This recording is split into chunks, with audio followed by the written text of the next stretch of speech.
All right, folks, we're back. Hello, and we're going to be getting into the next qualifying series in a moment's time. It's going to be MajOr versus Cuddlebear. This will be a TvT, and this will also be, sadly, the last cast. So another abruptly short stream as we get about 2.5 hours in by the looks of it. But thank you guys for joining us nonetheless. Hopefully Europe's qualifier tomorrow will look a little bit more long, I guess, in terms of casting. But Jesse's still in chat taking a lot of questions, giving a lot of answers, so shout outs to him, and thank you for helping keep everyone so informed. If you guys don't know, by the way, signing up for TING will not only give you perhaps better phone service. Again, check their site. They're very transparent about whether it's good or not for you. They will straight up tell you if this isn't good for you, do not use their service. But for people who are on Wi-Fi all the time, who don't use data, for example, myself, again, always streaming, never really out and about, I don't use my data that much, TING would be a great option for me if it was available in Canada.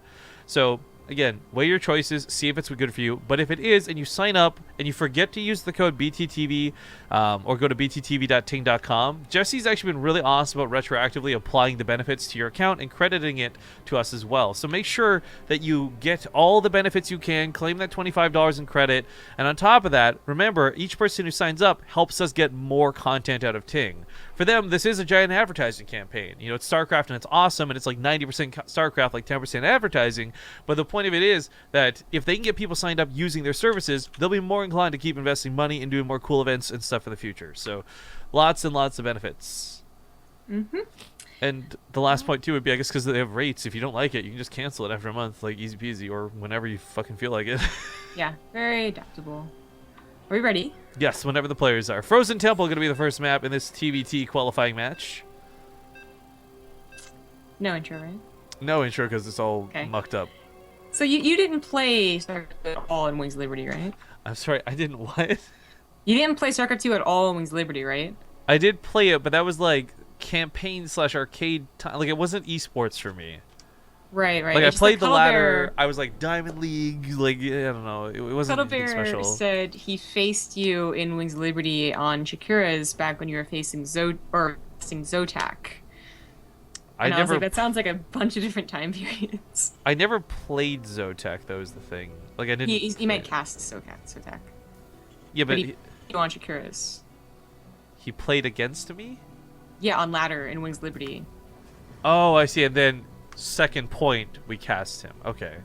Well, he also remembers knowing you from the cast of Zotac and then playing you on the ladder, I think is what his intention was. I mean, I don't doubt it. Like I said, I played the game at like Diamond League. Like, it wasn't amazing and it wasn't crazy. I thought you didn't play at all. No, I just didn't do esports. I didn't do esports. That's the difference. Like, I played the shit out of StarCraft. I was in line like the day it came out. Like, that's why I know about all the stupid beta stuff and like things that happen to Wings. But I didn't follow esports. So, anyways, we got way more important things to talk about. On the top left side of the map, we'll see if he's ready for this defense. He's gonna have to be fighting off what is gonna be Reapers. It's the Green Terran, Cuddlebear.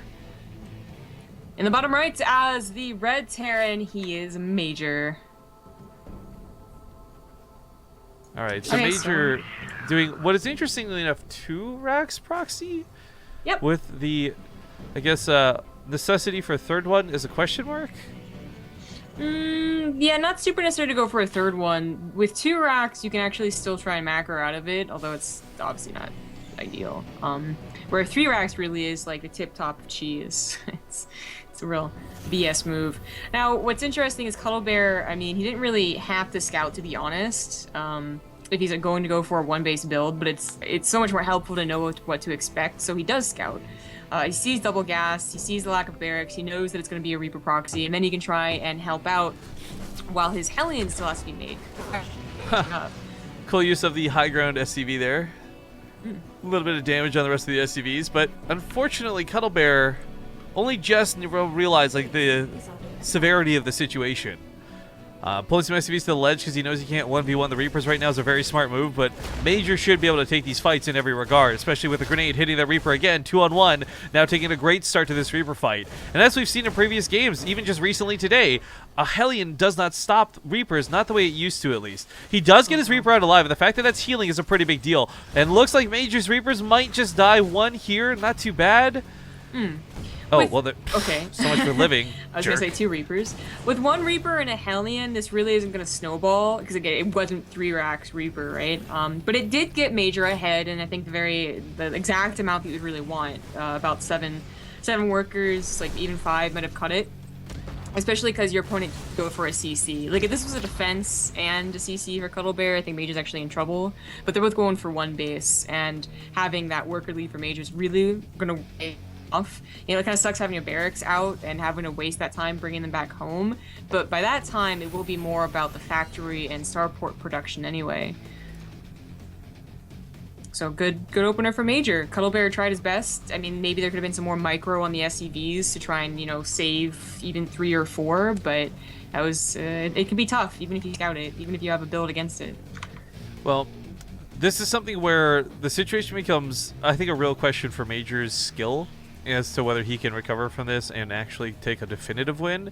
There's no doubt in my mind that if Cuddlebear makes a couple of mistakes, bad drops go off, he eats the odd grenades, or even leaves nothing at home for MajOr to kill SCVs with, on his already low SCV count, then yeah, he could still lose this game. There's no doubt in my mind. But this position should be better for Cuddlebear if he was going to get aggressive. Because right now, MajOr, man, there's nothing at home. There's not even barracks at home. It's going to be like 1 Cyclone. Reapers can deal with that.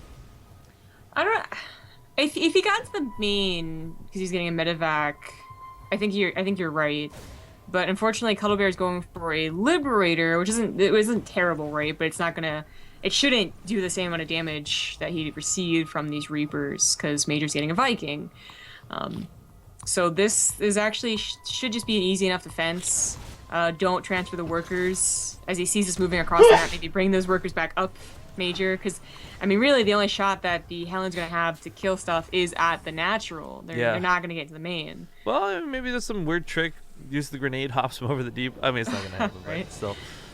Uh-oh. Cuddlebear's loot to the Reapers. They just went around. I mean, he let them into the main, which is very surprising. I didn't think that was going to happen, but still, maybe just split, you know, put the SCVs up against it, make a little bit of a wall for them, and MajOr should not lose. Oh, unless you keep stacking like this, though. Cuddlebear is just so very barely not getting these Hellion shots. These SCVs were in such compromised positions, but it looks like MajOr's done it. He's broken them, and on the other side of the map, the SCVs all die, and that's going to be game 1 for MajOr. Oh, man, my allergies are starting to get really bad here at the end of the cast. I guess it's a good thing it's a short cast. You have allergies. I'm a robot.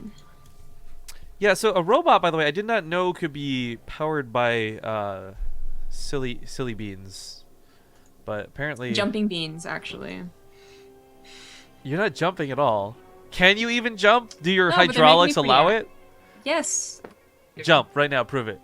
I don't want to. See, she can't jump. See, she can't jump, guys. All right, we're gonna go to a small break, and we'll see you in a couple months because I forgot to play ads during the actual last break. So see you guys soon. All right, we're back. Kept the ads short, guys. Just as we wanted to get into game. Is King Sejong Station next? If you're just joining us, MajOr currently leads 1-0. My chair has shrunken apparently. There we go. We'll see you guys here in a sec. It was supposed to play. Why is it not playing? It played earlier, and that says the source file is missing. How can it be missing? You played earlier. Deep breaths. All right, ladies and gentlemen, welcome back. We're gonna get into game number 2 here of the Comcast for the TING qualifiers. Not to be confused with Comcast, the Javel Internet Company, but just a Comcast. Spawning here in the upper left side, it's going to be the green Terran player. It's actually not up 1. That's a mistake. But there are no mistakes. Just a happy accident. Cuddlebear. And in the bottom right, looking lovely, happy little SCVs. It's the red Terran MajOr. A little splash of blue on them as they pick up those minerals. Go back towards the command center. I love it. I think just, you know, experiment with your creativity. Actually, the idea of like a Comcast is one thing. Or a calming cast, I guess. I've never found the appeal. Like, I'll say this outright, guys. I'm not someone who's into sports. I don't follow basketball or baseball. We recently learned last night I don't know the names of many sports celebrities. You know who Tiger Woods was. No, I knew who Tiger Woods was. I didn't know Tiger Woods in the context that you wanted me to know, okay? So to say I didn't know who Tiger Woods was is incorrect. But my point on this is, I listen to traditional casters because my parents watch hockey or baseball and all those things all the time, and I just cannot get I get that you don't have to do intuition. You're not doing StarCraft casting. You're not talking about build orders in baseball. I get that. But it's so boring. They're just like, oh, well, yeah, nice to be sent across the map.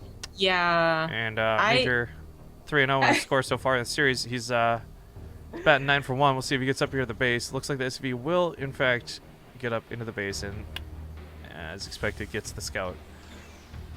I don't know either. I pay very little attention to watching sports. Like, I played enough, so It's like, like it's not even good background noise. It's just so boring. I really understand. I don't understand how people like listen to radio to do like something even more enjoyable is to like not watch it, or they even if you find it acceptable. I don't understand.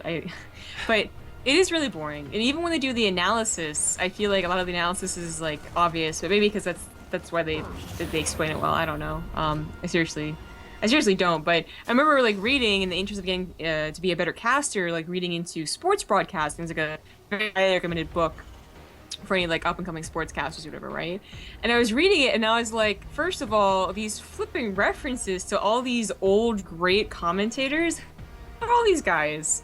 And you list like why they're good commentators, and I'm like, that has nothing to do with StarCraft. There's no way I'm gonna incorporate that. Like updating the score every 15 minutes for the radio listeners. That's not gonna happen. Well, I guess like it actually kind of does because games usually last 15 minutes. But you get my point, right? Checkmate, Zombie Grub. Talked yourself into a corner. Talk about embarrassing. I truly did. But I actually agree. It's not even with different, because you know each esport's gonna have a different like cadence or whatever the word is, right? Like CS:GO different than StarCraft casting different than. Do you remember that guy who did the video? It was like if StarCraft commentators commented other games, and it was like just ridiculous. Yeah, but even then, that's not like I don't think any of them are like sports broadcasters. But I guess maybe that's maybe like some Spanish speakers that tell us what soccer is like when Spanish announcers do it, because that sounds fun. They hype as hell. Like I don't speak Spanish, but I assume it's super crazy. Yeah, I guess that's why anyone can be into hype casting. So anyone can enjoy listening to like Spanish commentators for football. Listening to Korean casters for StarCraft 2 and Overwatch, but even they have their own problems. There's Vasacast for a while, if you recall him, the Italian guy. That's right, who was the super Italian hype. one. I'm kind of jealous, like, of different languages being able to basically like talk that fast and not be like just entirely lost. English. And our words are like bulky and they don't like flow into each other, and it sounds dumb. Same with German, I think. German actually sounds great. I love German. I wish I could speak German. I mean, like bulky and dumb doesn't necessarily mean that it sounds bad, but it's not as quick as like Italian or Spanish. That like everything flows into another. So don't you just have like a disc you could insert and install the software on you, like to learn these other languages? I wish I was a robot for reals now. That would be so sweet. Korean. All right, so. Kind of a cool tactic out of Major. It doesn't get utilized, but the Widowmine was a cute move because oftentimes medevacs will fly over this direction, or a Viking will, and it'll kill the Viking, severely damage the medevac, and make a player rethink what they're doing. Unfortunately, it doesn't quite get to do anything this game. Yeah. Well, third CC for Major. Actually, a little. Well, no, way ahead. Sorry, that's a natural Cuddlebear. Absolutely ahead then. So, playing pretty greedy. He was the more aggressive one last game, so kind of like flip-flopping usually works out pretty well, because Cuddlebear is going to be a bit more on the defensive, you know. He's already a little scared going up against Major in a TvT. Oh, that poor CV. He's sick, and he just got like wrecked by a 2-rack 3-pro. So usually they are going to play a little bit defensive.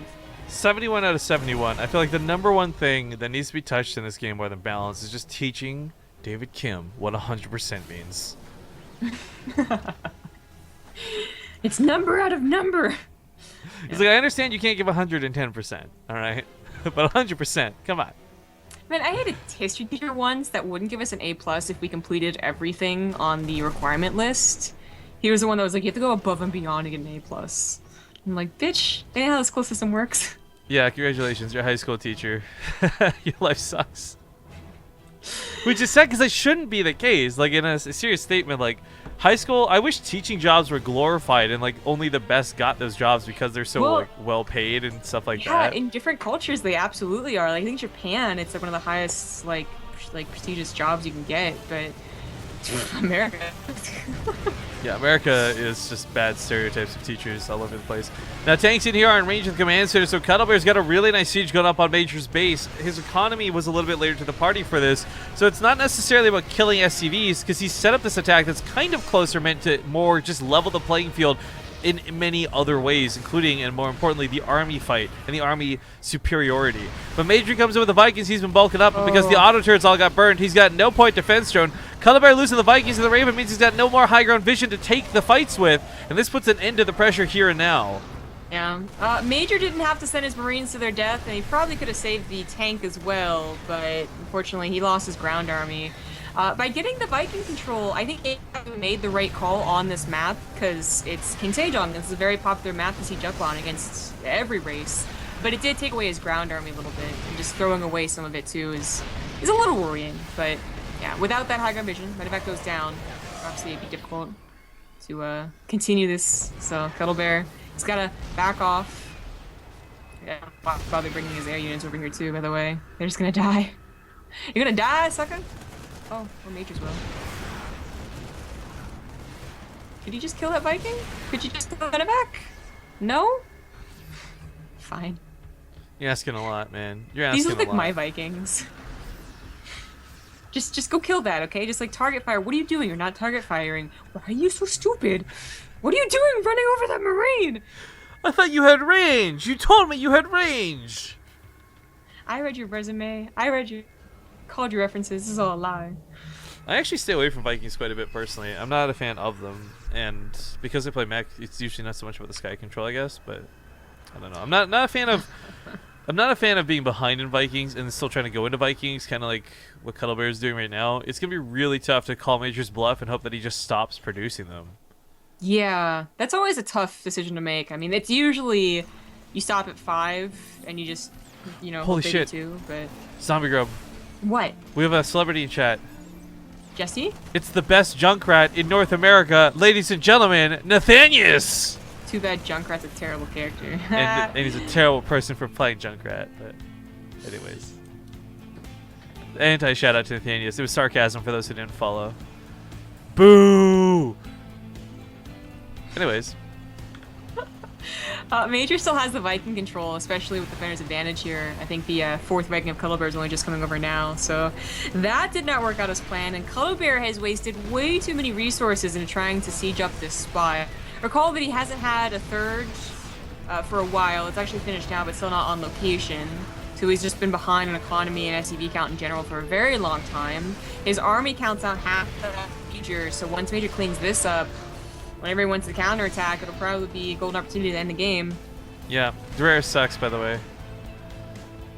Okay. Sorry, he wanted a shout out. I want to make sure he got one. So, killing the refinery is kind of nice, but man, it's not just about the economy game for Cuddlebear anymore. Like, and it has been for a while.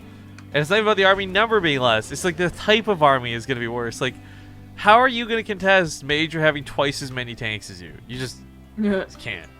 You don't.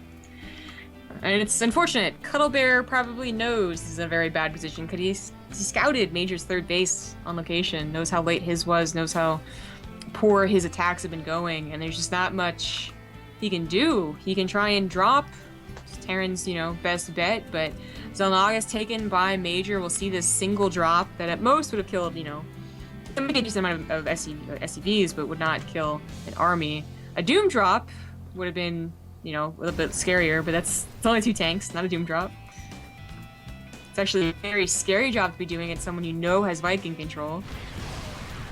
Yeah, especially with the 5 Vikings down here, they should be able to take this up pretty quickly, and even if the tanks unload, just killing the medevacs kills their potential to go further with this. So yeah, Major's going to bring those over. This will be an easy cleanup for him. Other side of the map, he unloads his tanks. Not really in range of anything just yet. His Marines are lagging behind, so I'm going to catch that Viking. Medevacs were taken out, and Cuddlebear is just now missing a tank from his front lines. So. Major Ace doesn't know about the 3rd base from Cuddlebear, so that's still mining. It could easily be denied right now. So easily. Oh, Major, just go scout it. Come on. No? Well, regardless of the 3rd for the time being, Cuddlebear's still in a pretty tough spot. You might lose one of the tanks, Major, that is here on the front lines, but I mean, Cuddlebear just has so little to micro with, and that's the problem. If you got 3 or 4 tanks, you don't mind losing one here and there, but if you've got one tank, you can't afford to lose that one tank. Yeah, it's asking a lot. Oh, that would have been a bad transfer. Oh, he's gonna try and break before this gets reinforced. Bad timing though. MajOr's reinforcements are here. And does a decent job pushing him back a little ways. Yeah, but the Vikings taking out all the medevacs with like none of the Marines shooting them back. A lot of those Vikings were at 1 health for a long time too. But with no medevacs to heal that army, it also means very little medevacs to shuffle around that single tank that he's been relying on so badly. I do wish MajOr at this point identified the third, but he's putting so much focus here on the ramp. He's going to take a decent fight. He'll kill the tanks. He'll kill the rest of the defense. GG. Well played. Ladies and gentlemen, MajOr will qualify for TING Open Season 2. So him and Volts through the North American group. Aaron and Zerg. Now, again, I want to remind everybody, there's some interesting aspects to the way the groups are going to work for this. The round of 32 is a little bit different. If you finish first place in your group, you move on to the round of 16. No question, no contest. But if you finish second place in your group, you're going to still have to play one more best of 5 to see if you can move on to that round of 16. So we will be discussing that a little bit more, as that's the only real difference in format. The other one being we don't merge the groups until the round of 8. Last time we had some mixed group play, and that caused some server/region problems and more importantly scheduling problems. So the round of 32 North American group will feed into the round of 16 North American group, and same with all the other regions. So those are the only differences to format. The rest of the season's still going to be the same. We're going to have a big best of finals. We're going to have huge, longer matches, best of 5s through the groups. All this good stuff, all thanks to TING. So again, BaseTV.ting.com if you guys want to learn more and look at their services. But sadly, they do only apply to you if you're in the United States. We'll play one last commercial break from them. We'll come back in a few moments, and we'll see you guys in a bit after this word from our sponsors. This one, I guess, will be about what compatible devices for TING. See you guys in a few.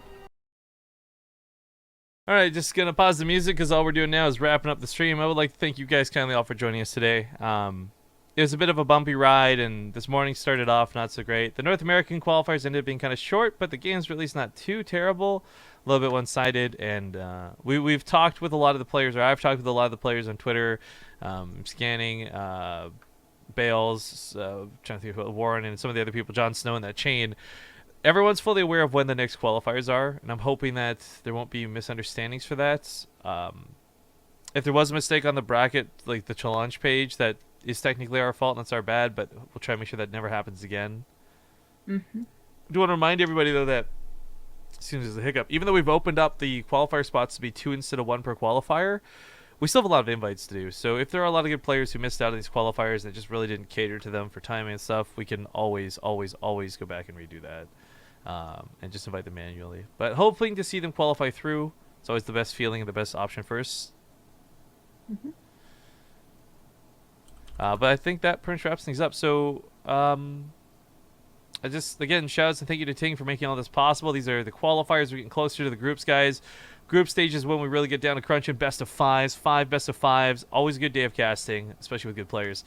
But our other sponsors, of course, need some love. Yord's got a sale going on, woodwatches.com/base. If you request the code from there, you'll get $20 off of any watch of your choice, but also, and more importantly, you'll directly contribute to the prize pool of the Civil War. We should have some more Civil War casts coming up in the near future, too. I think it's not this weekend because it's DreamHack Valencia, but like next weekend. Yes.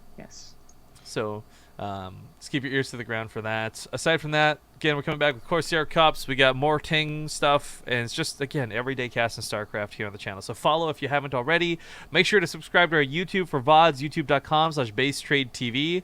Nice usernames, done a great job cutting those up.